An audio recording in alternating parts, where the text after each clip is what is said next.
Good evening, and welcome to Soluble, America's Political Central. Today, on this Friday, September the 9th, is Issue Day. And we're going to attempt to take a deep dive into black on black crime in America. As I've always stated, we have to deal with harsh truths if we're really looking for the solution and wanting a solution for the better, for change for the better. And that's what we here at Soluble are striving for. So, as I said, when you're seeking the truth and you're trying to have a solution to a serious problem, then you have to deal with the truth. Some of them are harsh, some of them may bring pain. But at the end of the day, if we could make someone's life better or change things for the better, then all the more reason to continue with that process and to proceed in that manner. Now, when you look at black on black crime in America, 80 to 90% of black victims in America of any type of violence, especially gun violence, 80 to 90% of those black victims have been hurt or wounded or attacked by another person of color. Why has Negroes in America went from a slave era, an era of bondage, and sticking together, even though they had, Willie Lynch type methods to divide and conquer even back then. But we stuck more together as Negroes in America. So, the age-old question or the thing that aches us here at Soluble is why? Why in a time of slavery and bondage, we would stick together, work together to gain our freedom. And then once we get our freedom, begin to kill each other. Looking at all direct responsibilities and indirect responsibilities, which indirect is kind of irrelevant here. I mean, because the buck stops with us. So here tonight we're focusing on direct responsibilities as to this problem with Negroes in America. Why do we perpetrate this kind of hurt and harm on each other? Let's take a deep dive time. Now, it's opposition here at Soluble that we look at it from a perspective of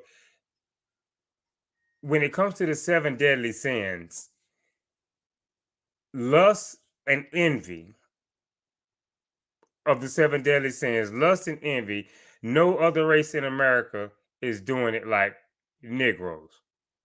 And this is a major, significant, we feel like, reason why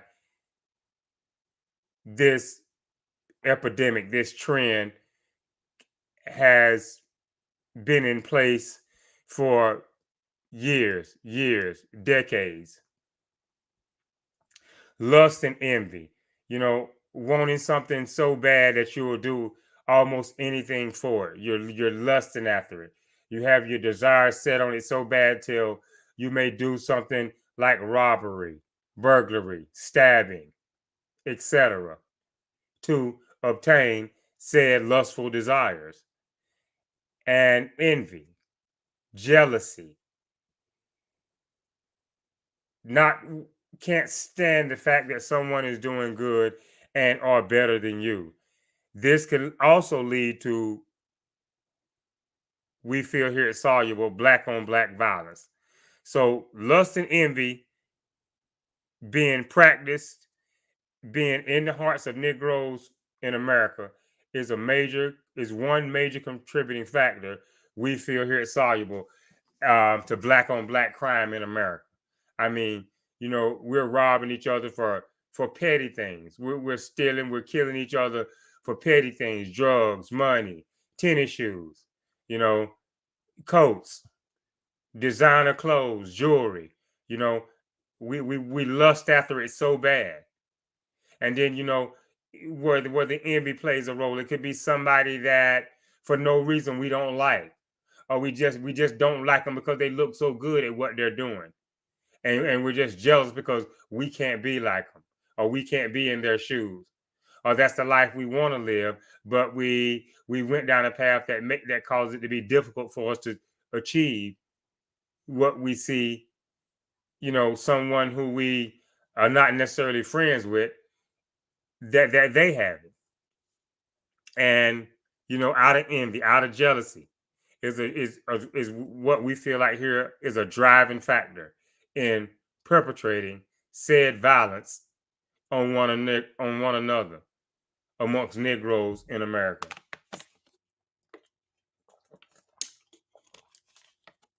Lust and envy, powerful forces, two of the seven deadly sins. Where does the buck stop? We have to look at the role that male and female play in this particular dynamic.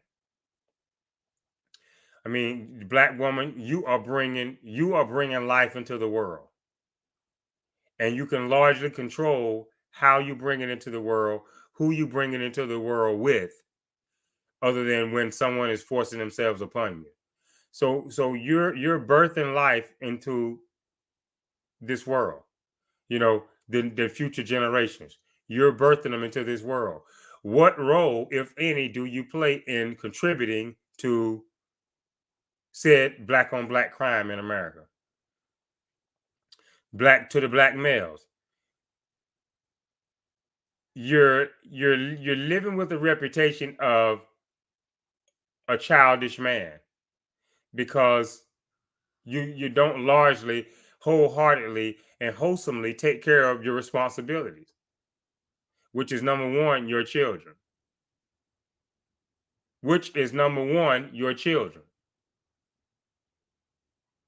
And these things can, well, when you have a lack of responsibility, when you're not taking care of your responsibilities, you're not teaching, you're not shaping, you're not molding. It's gonna take, a certain level of intelligence, a certain level of discipline, and or refrain from having these thoughts and letting the demons of lust and envy control you and control your actions towards your fellow brother. We shouldn't, as human beings, we see why it's a deadly sin, because it's actually causing death. It's actually causing pain and harm on others. Envy, being so jealous to, and don't get me wrong, everyone, probably in their lifetime, including myself, has gotten a little pea green with envy over a friend doing good, or a neighbor, or a co-worker. We get it. But there's a line to be drawn there. You don't let jealousy consume you. You don't let envy consume you to the point where now you're ready to go and do deadly things, immoral, dishonest things that lead to violence. So lust and envy, those are two of the driving factors. They're two of the main driving factors in why we perpetrate violence upon one another. Lust and envy, wanting things so bad, so badly, that we're willing to rob, kill, break and enter on our own fellow brother. On our own fellow brother. And it's gotten out of control. It's been going on for a long time. Let's not kid ourselves. It's been going on for a long time.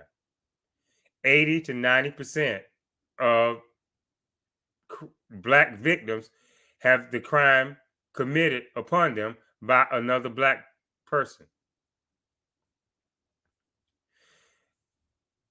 Black males, the buck stops with you wholeheartedly. I mean, as I said, male and female, both genders can play a major role in stopping black on black crime. But black males, the buck stops with you. The buck stops with you. You have to man up. From conception, from the time of conception to the time the child comes out of the womb. You know, what are you thinking? What are you planning for said conception? For said child that will soon be in this world? If you would be more responsible, it would be different. Things wouldn't be as bad as they are now. Being responsible for what comes with the act of sex. Being responsible for what comes with the act of sex. And being ready. So, irresponsibility in sexual lust is a major contributing factor. Once again, lust. When we conceive, when we go into the woman to conceive, are we laying down in a hotbed of lust, or are we laying down in a hotbed of love? If it's a hotbed of love, then one will not abandon their responsibility when it comes to the male in this situation. He will not abandon his responsibility. And it would go a long ways in curbing black on black violence. So, it could be anywhere. It could be out at a restaurant. It could be at a ball game. It could be at a nightclub, a bar, anywhere. I mean, the American woman is a beautiful thing. Women all over the world, they're beautiful creatures.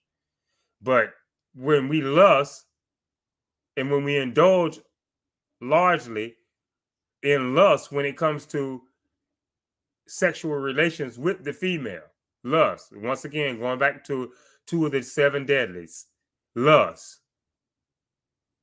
When we lust over love, then we see this is the result. You're not taking responsibility for what you're doing, where the buck stops with you. So, that's, once again, it's leading to being one of the contributing factors for black on black crime in America.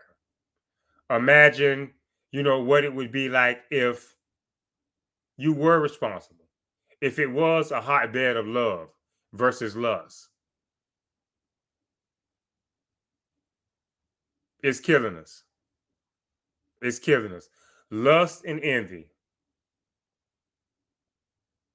We're doing it as a race of people like it's nobody's business. And it's leading to black on black crime, black on black violence. If we could control those feelings, control those emotions.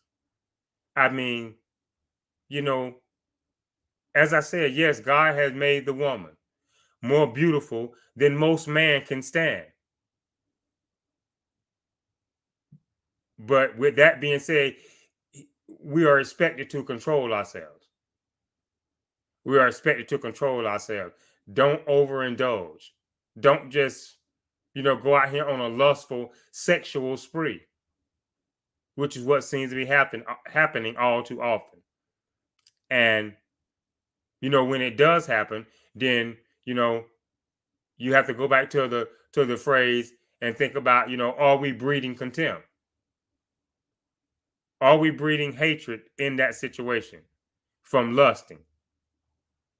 One night of hot lust, then it turns into breeding contempt. I mean, it's kind of logical and realistic to think about it that way, because a lot of our shooters are 16 years old. So, if a child comes out of the womb and by the age of 16 they have a gun in their hand and they're out in the street shooting at other black males, that is on the parents. That is on the 2 people who are responsible for that child being in this world. Because at 16, he hasn't been in the world long enough to have grudges on that type of level where he wants to go out and kill someone. He shouldn't be having to deal with wrongdoings to that extreme where he wants to take matters into his hands with a gun and go and shoot someone. So from the womb to 16 years, an active shooter. This has to rest on the parents, the act of conception. And was it in a hotbed of lust, or was it in a hotbed of envy? I mean, a hotbed of love, or was it in a hotbed of lust? Think about it long and hard. Lust and envy. Lust and envy. Without these two things, if we weren't so entrenched in them, so envious, so jealous of each other, if we didn't lust after material things so much, cars, jewelry, clothes, would it be like this? Would it be like this? The lust for material objects, material items.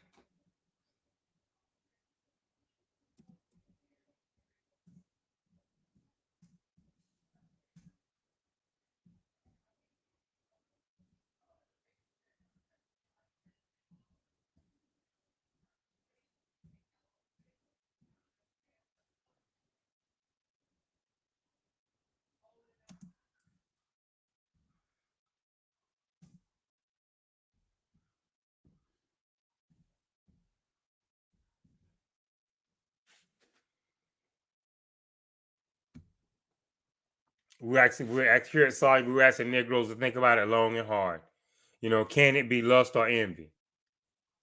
Some of the contributing factor, some of the main contributing factor that pushes us to commit crime against each other here in America.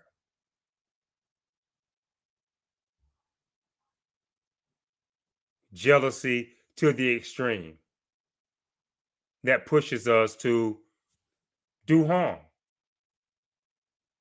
To do harm. Now, as I said, from the womb to 16 years later, you know, this is, you know, largely what our shooters, young Negroes in America, this is kind of the age range where it begins.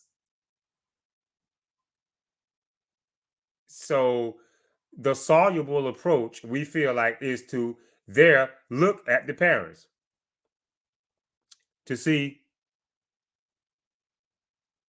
how did this come about? How did this conception, how did this birth come about? As I said, and if you take a long look at it, you will see that in most cases, it comes from a hotbed of lust that begins to produce this kind of outcome with the human beings, or with you know, young black people and just Negroes in general. Where, how, when we're reproducing.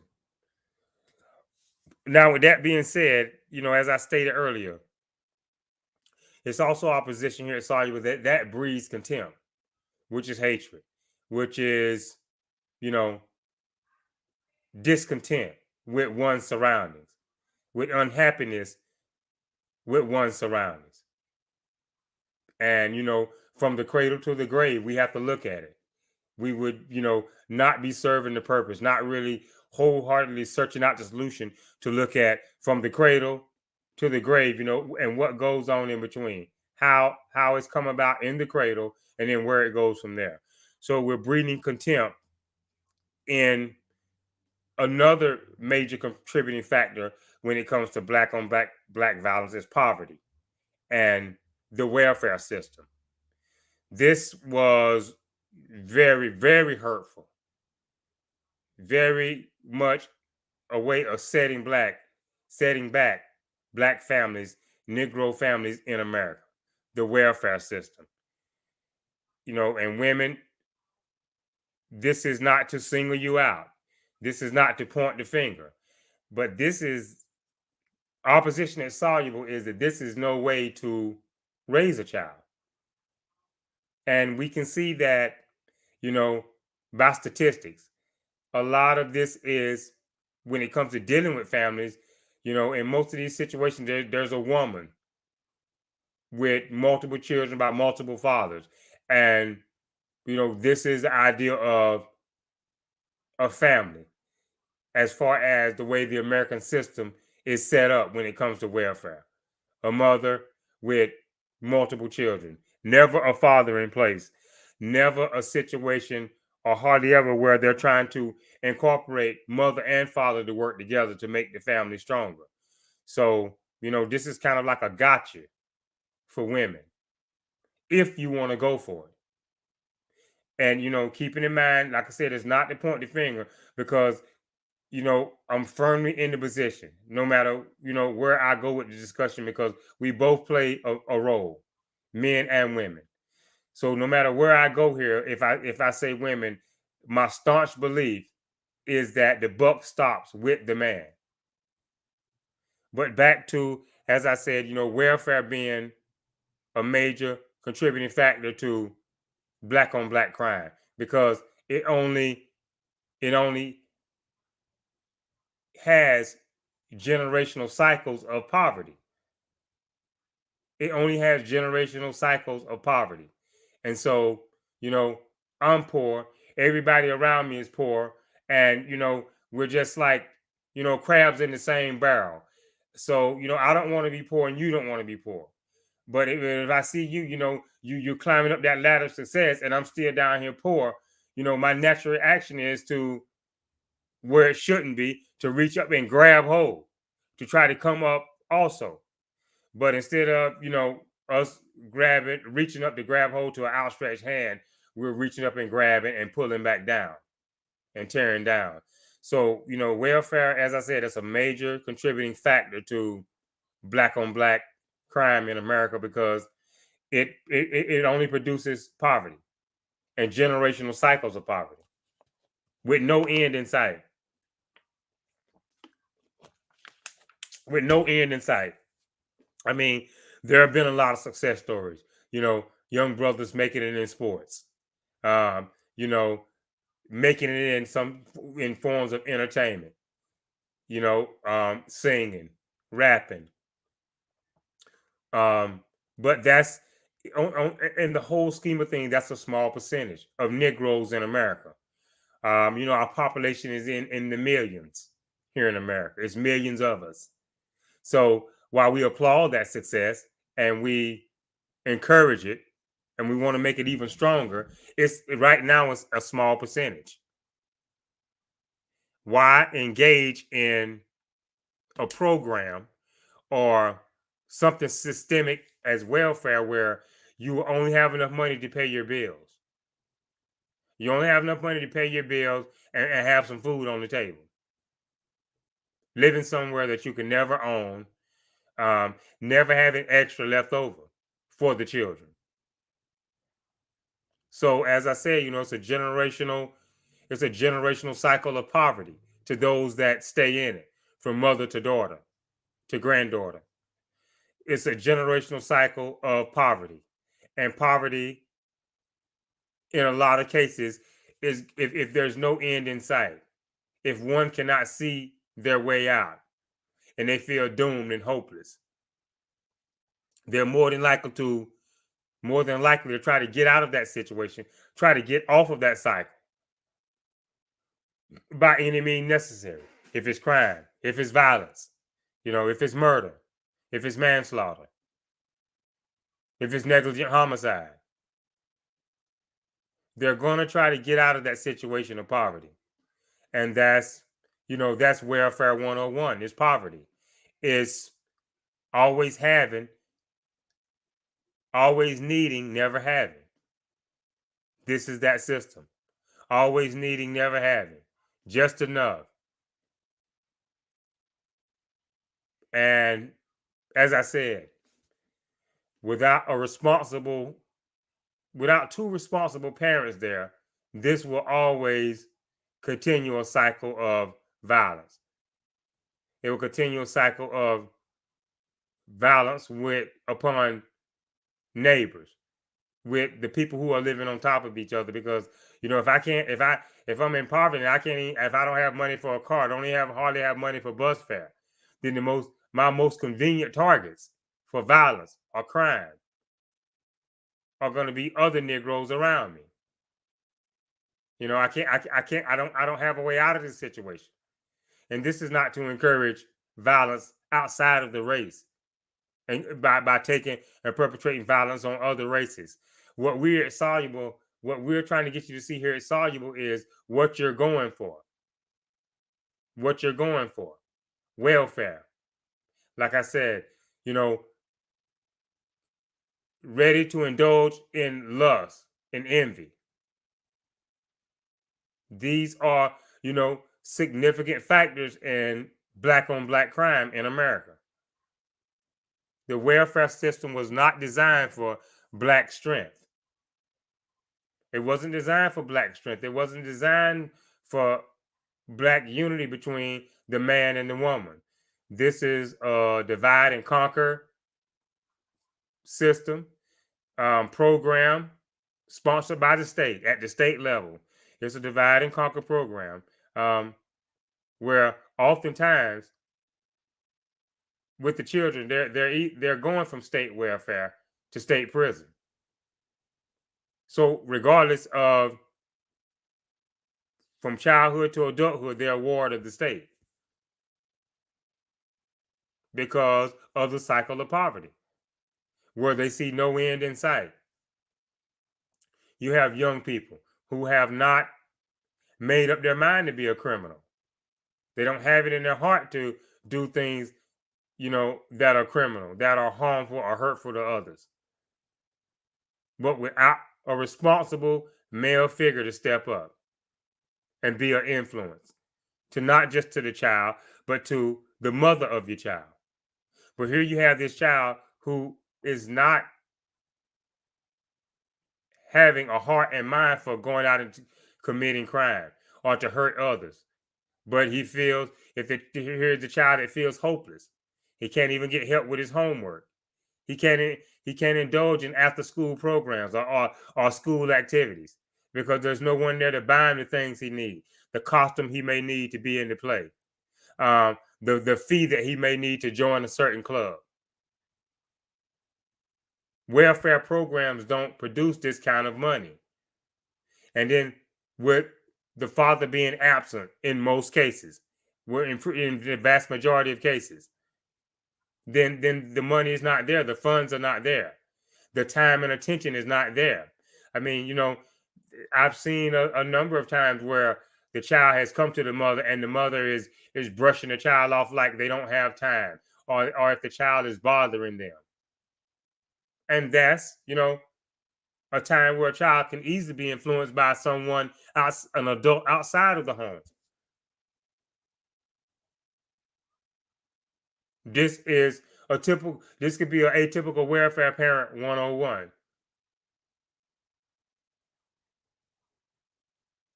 That has just enough income to keep a roof over the child's head and put food in his stomach. Just enough for the bare minimum. And then, as I said, no time and attention, no participation in the child's school life, activities that the child may be interested in, to encourage him, to get behind them with support. It's as I said, a system, the welfare system, as it relates to and plays a major role in black on black crime, is a system that produces generational poverty. Poverty leads to crime and violence. We have to educate ourselves, largely out of the mess that we're in when it comes to poverty, when it comes to never having, always needing. We're going to have to educate ourselves in more ways than one. And this is what we here at Soluble is attempting to do tonight by pointing out, as I said, envy and lust of the 7 deadly sins. Those two we've taken it upon ourselves to practice like no other. And it's leading to black on black crime. We want it so bad. We'll do anything for it. We're lusting after it so bad. Material objects. That's mostly what it boils down to. When we harm one another, it's for material gain. Nothing like, well, my life depended on it. It was me or him. A lot of times these acts of violence are being committed for material gain, for money that one might have. The welfare system, as I said,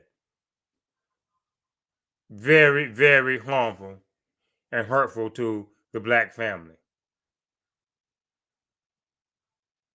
It's a better way. Now, it takes more responsibility.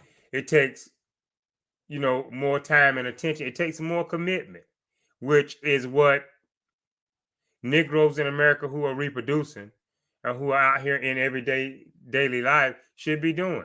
You should be committed. Committed to humankind and doing things even as simple as reproducing in a humane way. When it comes to black on black crime,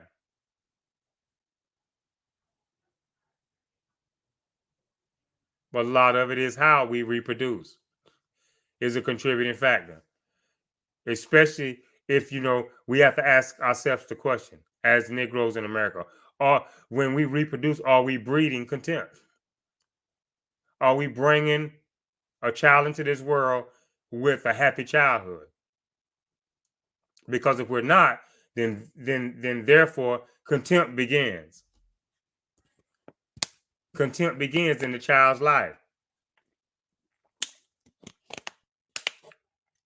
I mean, it's only natural for them to want things or want to do things as children. It's only natural. So therefore, as responsible parents, you have to be ready to provide them with those things and support them while they're participating in them. If not, you're going to have more than likely poverty-stricken situations where violence is the order of the day. Crime, harming one another, it's the norm. Because, we're all in this dome pit, if you will, and we're fighting each other to get out. It doesn't have to be that way. It doesn't have to be that way. So as I said, we're going to have to educate ourselves out of this situation. A lot of it has to do with education and educating ourselves out of this situation. Another contributing factor, and this is sad, this is a real kick in the gut. You have a number of Negroes out here who know that systematically America's not going to jump up in a heated rush with determination, with steely determination, a heated rush to go wholeheartedly, to throw themselves into the investigation wholeheartedly with a determination to solve what has happened. So you have a lot of Negroes out here, and since they know that that's the American way when it comes to one black person killing another, that encourages them. That to the backwards thinking Negroes in America, to the ones who are dark-hearted, dark-spirited anyway, to come to the conclusion that, well, they're not gonna kick up no dust. I'm just killing another black person. We have Negroes out here amongst us who think like this and who know this, and they take it and run with it. They know that, well, if I go in just right and not sloppy and careful and methodical, then they're not going to turn over a lot of stones trying to solve this case, because it's just another dead Negro, more than likely being killed by another Negro. So that's another contributing factor. And the system has let us down. The system has failed us. And we have to, those of us who care, those of us who have on their big boy, their man pants at all times, and know that one of the qualities of a real man is being responsible for himself and his family. Those of us who think like that and who know that in our hearts, we're going to have to be the ones to step up and challenge the status quo, because we have to ask ourselves, would this be happening? Would things be happening to us and amongst us like they're happening if we were telling ourselves what to do? As I said before, evident, the system is not kicking up a lot of dust. They're not going in with a determination to leave no stone unturned to solve black on black crime. So to the brothers out there who don't care, to the brothers out there who know that, and so therefore they go out with ease and harm other black people, killing, breaking in, battering, bruising. It's going to take the intelligent black man to stand up and say enough, because the system is not going to do it for us. We see this now. The system is not going to do it for us. So we're going to have to be the ones to step up. I mean, look at it from a realistic point of view. When left to their own devices, when the playing field is leveled, when there's no outside interference with more guns than jobs, drugs in our communities, things like AIDS, liquor stores. When we're left to our own devices, we are wholeheartedly a thriving people. We reproduce and multiply, whether we're married or whether we're having children out of wedlock. We are flourishing people. So if population control is being engineered in some type of way within the American scheme, within the American way of doing things, when it comes to how Negroes are going to be governed in this country, you have to take a long look at that. You have to take a long look at it. We are people that reproduce and multiply. And so, is the American system saying, excuse me, is the American system saying, the American justice system saying, well, if we have one Negro out there running roughshod through his community and he's constantly killing other Negroes, is that necessarily a bad thing? To us, it's a terrible thing. To us, it's nightmarish, it's heartbreaking, it's traumatizing. We're constantly burying young people, constantly seeing shootings and violence in our neighborhood. So to us, it's a big deal. But looking at it realistically from how it's set up in the American system, then the wise and intelligent Negro male has to step up, because it's the only way it's going to be solved. And one of the ways you can step up in a revolutionary type manner is to just simply take care of your own. Be ready to take care of what you reproduce. Be ready to take care of what comes out of your penis in a moment of pleasure.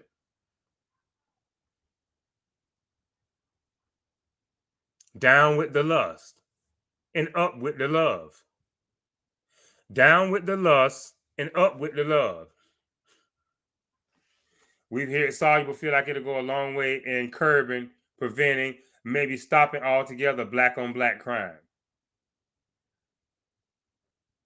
It's going to take heart. It's going to take courage. It's going to take an alpha male mentality. It's going to take an alpha male mentality. Now, we've petitioned the government for redress of this grievance. And they know. That's one of the most shocking and infuriating things about it. They know. But mainstream America, Caucasian America, which in the melting pot is one of the leading forces in making legislation and when it comes to the executive branch of government carrying out or not carrying out things that would help curb this. They already know. So they're sitting on their hands because for one, and let's do our best to tell the truth here and shame the devil. For one, it's about population control because as I said, when left to our own devices, we are people that will be fruitful and multiply. So it's going to be up to us to stop black on black crime in America. It's going to be up to us, the people. We can't look for no one outside of the race to do it for us. We can't wait for some form of legislation to come down that does it for us. It's our responsibility. The buck stops with Negro males in this country, not females, but males. The buck stops with you. So envy, lust, the welfare system. Negroes in America who know that there's no big deal in killing a Negro. So, I'm going to do it because I'm cold-hearted, criminal-minded, and I can get away with it because the law doesn't take off fast when it's just a dead Negro. All major contributing factors to black on black crime. And we can control this. We have the power, it's in our control. As I said, we went from slavery, working together, sticking together, marching together during the civil rights movement, during the Jim Crow era, to gaining our freedom and only to begin to commit genocide, to kill ourselves. I mean, think about that. Is this something that's programmed that you can't unprogram? Lusting after material things, judging your fellow brother because of lack of material things. It doesn't have anything to do with black on black crime or black on black violence, but it's just as hurtful. It's just as harmful when there's no communication there because you drive a Mercedes and I drive a Chevy Blazer or a Chevy Camaro or a Chevy Impala.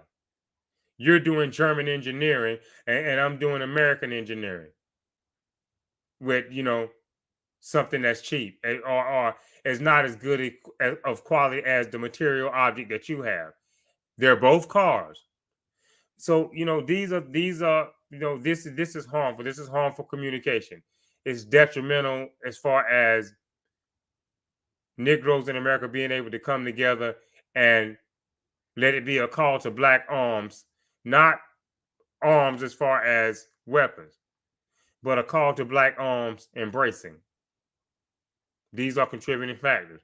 We're judgmental of each other. We're materialistic.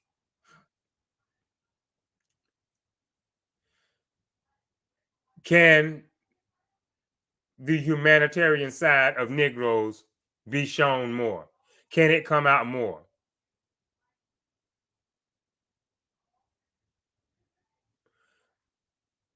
A desire and a lust for material things has gone a long ways in causing us setbacks, communicational harm, communicational dysfunction, a lack of communication. So I huddle up in my corner and you go over there and huddle up in yours.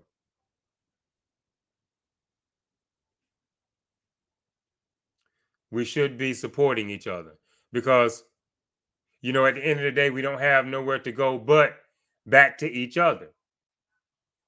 As I said, we petitioned the government for redress of grievances to step up with ways to help solve this problem, to curb it, to cause it to almost cease and desist. And we don't expect the police to be parents. We're going to touch on that subject a little later. But we don't expect the police to be parents to our children. That's a bad idea from the jump. We have to be more responsible because, as I said, the American government is sitting idly by while this is happening. So, as I said, where is that alpha male? Where is that, simply responsible man? We'll take on these fictitious titles just to make us feel good about ourselves when we know as men we're not doing the right thing. But it almost just makes us feel good. It makes us feel better. But a responsible man is all we need. And then all these other fantasy roles that you want to take on, these fictitious roles. Oh, I'm a Mac, I'm a G, I'm a player. You're all these things, black man, to the Negro male in America. But these are things that don't carry no weight as much as being a responsible man. If you can claim that just as fast as you could claim being a player or a Mac or a pimp. These weak fictional titles that you put on yourself is just a cover up, and it's see through. We see through your pain. We see through your lack of courage in your manhood. So you try to dress yourself up, but at the end of the day, when the rubber meets the road, there's nothing there that, as a Mac, a player, a pimp, there's nothing there that enhances your ability to be responsible. There's nothing there that strengthens your family, that strengthens you on a whole. You're still dying inside at the end of the day because and you have an idea that most people know. There's not going for it. That is nothing. But just like I said, a dressed up fictional title that you put on yourself to make yourself feel better about the fact that you're weak and you don't have the courage it takes to stand up and be a man in this country. So, let's stop the charades. Like I say, just be a responsible man. We shouldn't encourage, you know, black women in this country to have to resort to welfare, food stamps. We have to be more conscious of the way we raise our children. We have to be more considerate.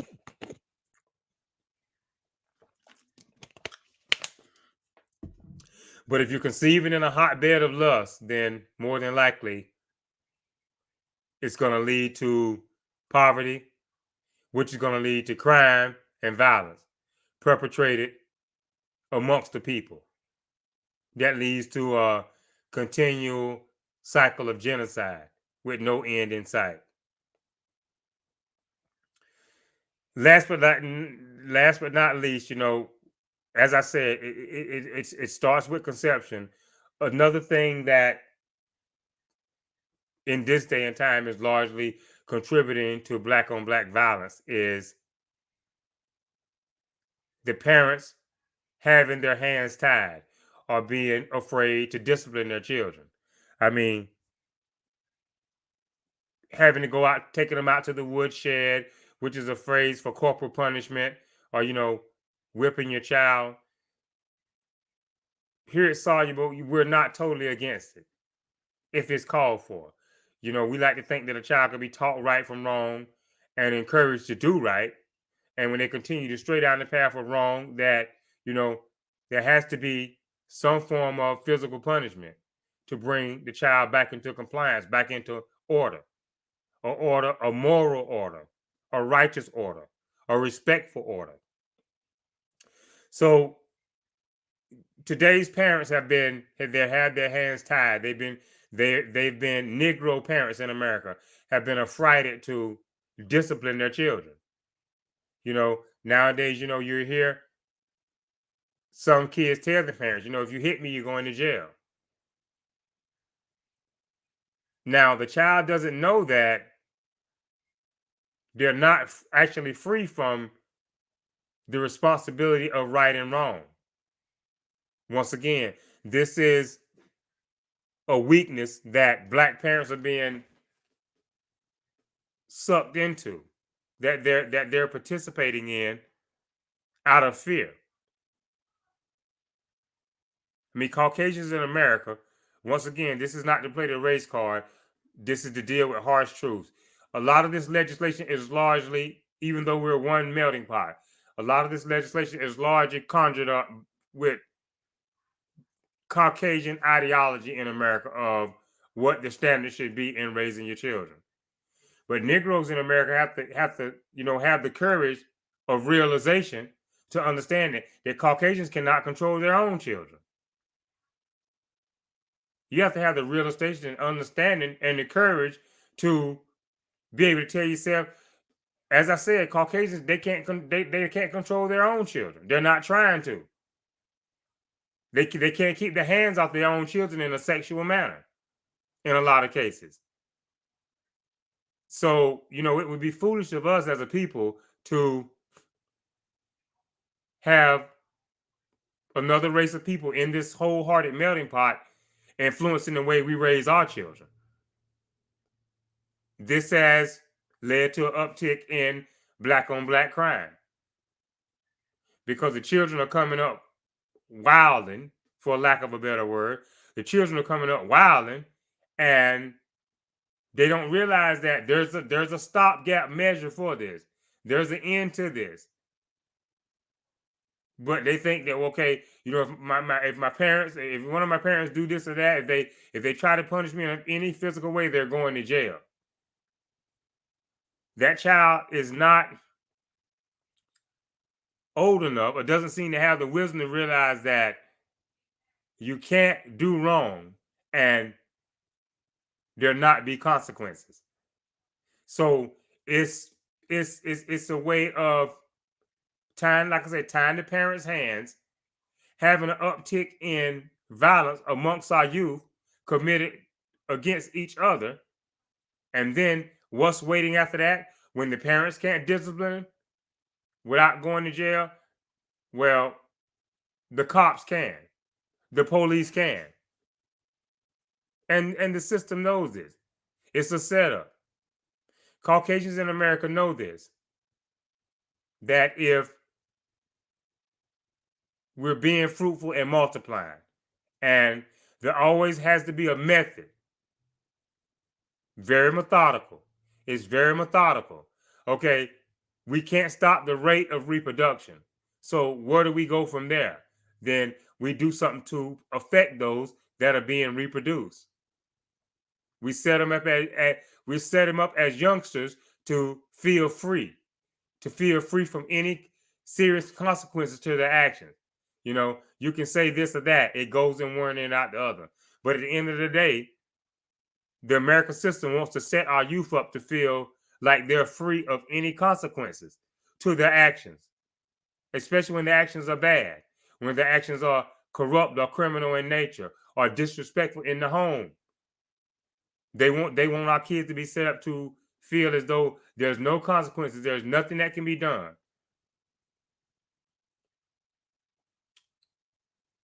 Let's remember Ma'Khia Bryant, the young sister in Ohio.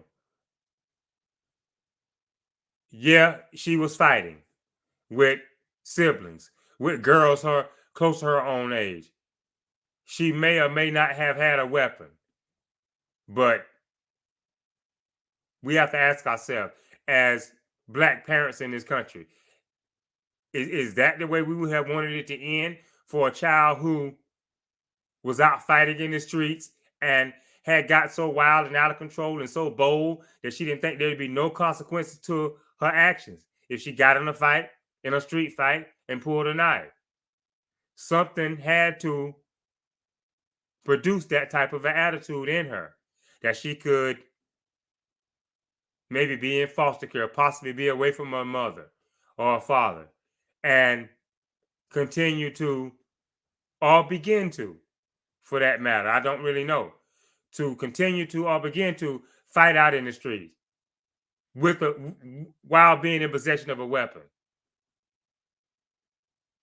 Cop walks up, jumps out of his patrol car, and in no time flat, shoots to kill.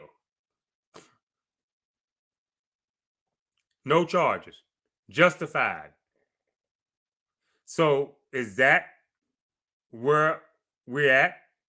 We're gonna stand idly by and breed contempt, lay down in a hotbed of lust, conceive a child, birth a child, and then we can't raise the child as we see fit to teach, to encourage and lead in the right way. And if you don't take this path, then there's going to be punishment for your actions in this family.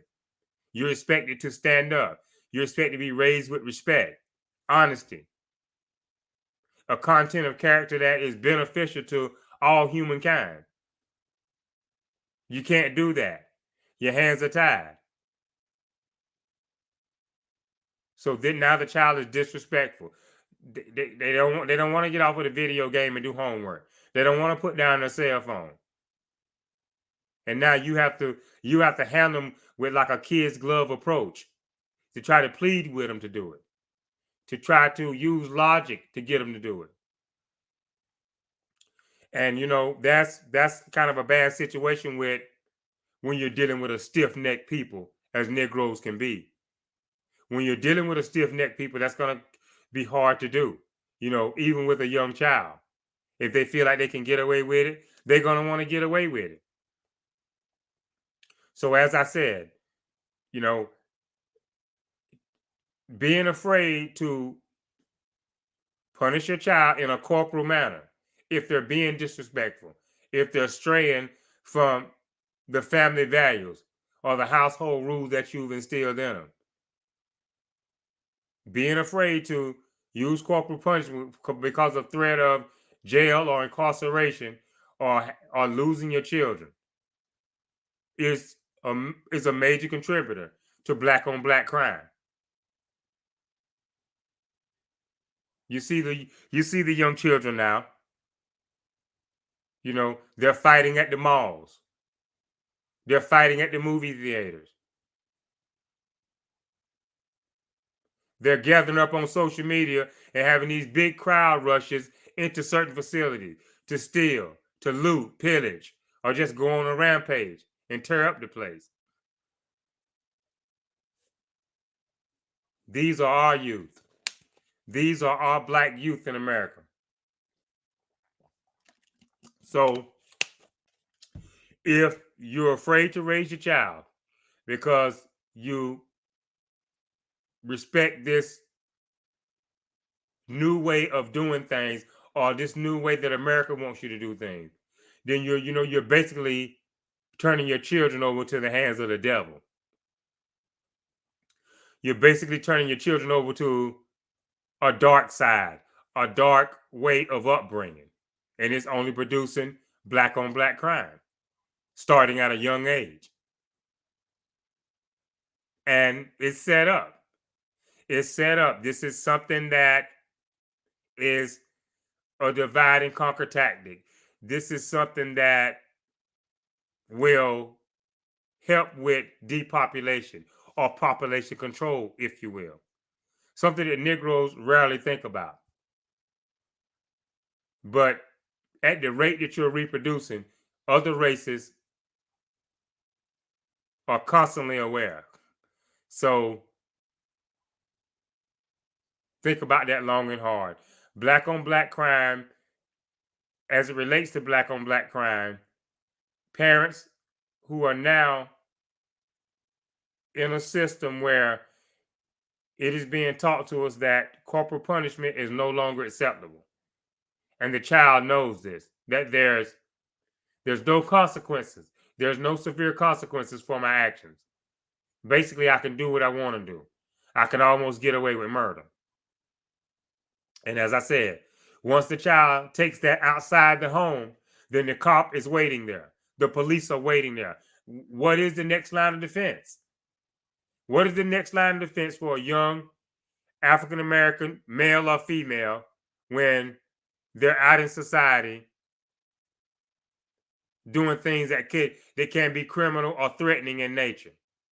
What is the next line of defense after the parent? The way it is systematically set up in America is the next line of defense is the police.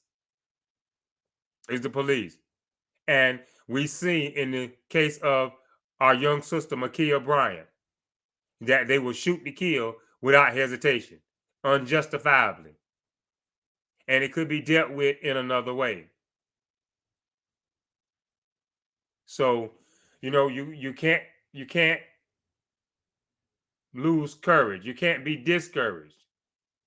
You can't be a people that are full of faith. You can't be a people that are full of godly belief and, you know, the biblical way of doing things, the righteous way of doing things, as has been instructed by the Creator. When you stray away from that too much or too far, then this is the result. This is the result. And as I said, it's a means of population control, and it encourages black on black crime because the child is in the home disrespectful. So what makes you think that when they go outside the home, they're going to be respectful of others, or they're going to do respectful things towards others and respect others? It's a long shot. It's a long shot to take a disrespectful child in the home and have them to go outside the home and be respectful. And they're disrespectful in the home because you've allowed. Nobody has come and forcefully tied your hands. But as Negroes in America, as parents who are Negroes in America, you have allowed your hands to be tied. And as I said, it's population control. A lot of these children are going to wind up without good incomes, without good employment, because their attitudes are not in the right place. So that keeps them at a certain level of poverty, more than likely to commit crime. And I can control that kind of population. I can control that criminal population because I have a jail cell somewhere in America that I can tuck them away. So those are, what we feel here at Soluble are major contributing factors to black on black crime in America. We're indulging in lust and envy like no other human being, lusting after material things, envious of our fellow brother who we feel like has made it. And so we know very little. We know hardly anything other than to attack that person, to do harm, to take his life if necessary, with the level of envy that I have, or the amount of lust that's in my heart, the amount of lustful desire in my heart to obtain material items or material objects, whether it's cars, jewelry, tennis shoes, coats, money, which is the root of all evil. So there you have it, folks.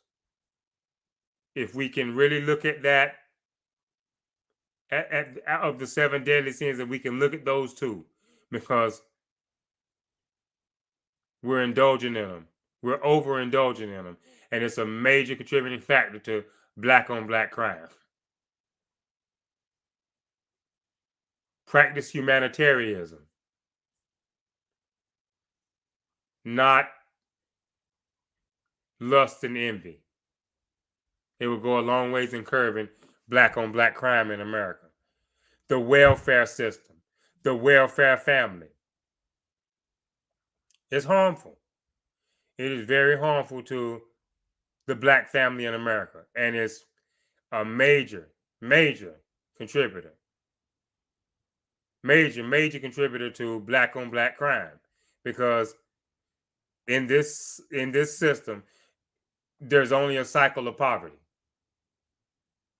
And poverty in most cases is going to lead to crime and violence. because I'm stuck in poverty and I'm willing to do anything. I'm willing to do anything to get out of it. So there you have it, folks.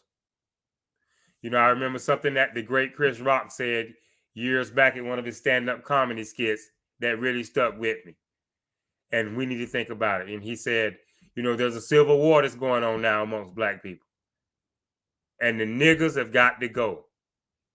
Every time, and it's true, every time that black people want to get together and have a good time and enjoy themselves, here come niggas ready to mess it up. And that is happening because of you, mostly. The buck stops with the black male being irresponsible in the way that he reproduces. So, you know, think long and hard about it. It's right there in your face. Look at this as a possible solution. What we here at Soluble have presented tonight. Look at it as a possible solution. Try to practice it just a little bit. Be responsible for that pleasure that comes out of your penis. That turns into a human life. You know, those few seconds of pleasure. Understand that carries with it years of responsibility. And that's where we're at. We're lusting in the pleasure, and then we're lacking in the responsibility. And it's a major contributor to black on black crime. A major contributor. We're going to have to educate ourselves out of this situation. Black man, you're going to have to stand up. You have allowed yourself to be emasculated. The chant should be freedom or death. Again, I say the chant should be freedom or death.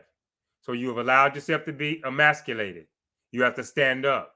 You have to take responsibility for your conception, for your seed. You have to take responsibility. And this will go a long ways in curbing, stopping black on black crime in America. The buck stops with you. Discourage your black woman. Discourage your woman, period, from entering the welfare system. Stand strong beside her. Encourage work. Encourage commitment to family. And if you're committed to your family, then you should be committed to work. They go hand in hand.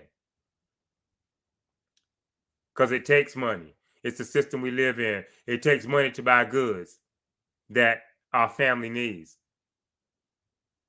So, in conclusion, responsibility, down with lust and envy.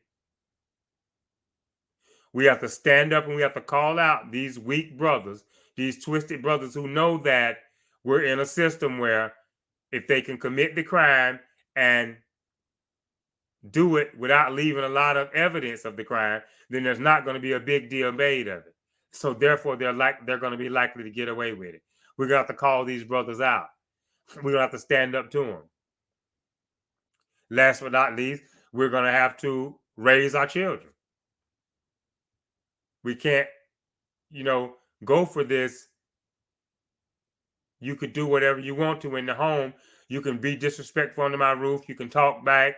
You can make your own set of rules, and my hands are tied. I've told my children before in the past, well, if anyone from the American system of family and children or anything of the sort come to my door, then you're going to have to go with them, because there's no way you can be disrespectful under my roof.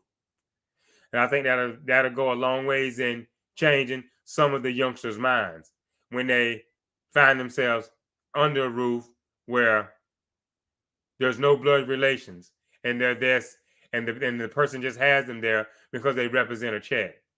They won't be able to feel the love. They'll see the neglect. But that's my position. You have a right to make up your own mind. We just try to present the facts as we see them. We try to present soluble facts, soluble opinion as we see it, to go a long ways in, by any means necessary, debating, coming up with solutions to solve the problem, to stop black on black crime in America. of why we commit these terrible crimes at the rate that we do commit them. So that concludes this broadcast on this issue day, September the 9th, Black on Black Crime in America. We feel like the facts that we have presented, the debate that we put forth, will go a long ways in bringing forth other ideas. We hope bringing forth a solution to this epidemic of Black on Black crime in America. So we'd like to thank you for joining us. We're going to be here, always debating the issues, always looking to make it better. Taking anything, any bad situation, and feeling as though it's soluble. We can find a solution to it. So that concludes our broadcast for the night on this issue day, Black on Black crime in America. We hope it has been informative. We thank you for tuning in, and we welcome any feedback at any time, and we can always retouch on this subject again at any time. But for now, we think we pretty much hit the nail on the head with facts, with ways and means that are necessary to stop it and bring it to an end, bring it to a conclusion. Number one, more responsibility from Negro males in America. Lose the reputation of being a childish man and accept your responsibilities. That's just number one amongst the other things that we discussed. So, in conclusion, we ask you to take a long, hard look, put some serious thought into solving this crisis that we have amongst ourselves. Show more love and respect and less envy and hate. And stop the lust, because it only leads to crime amongst us. This is Soluble. We thank you for tuning in. We look forward to continuing our discussions on a weekly basis going forward. Thank you for tuning in. Stay strong, stay peaceful, stay informed. This is Soluble signing off. Good night.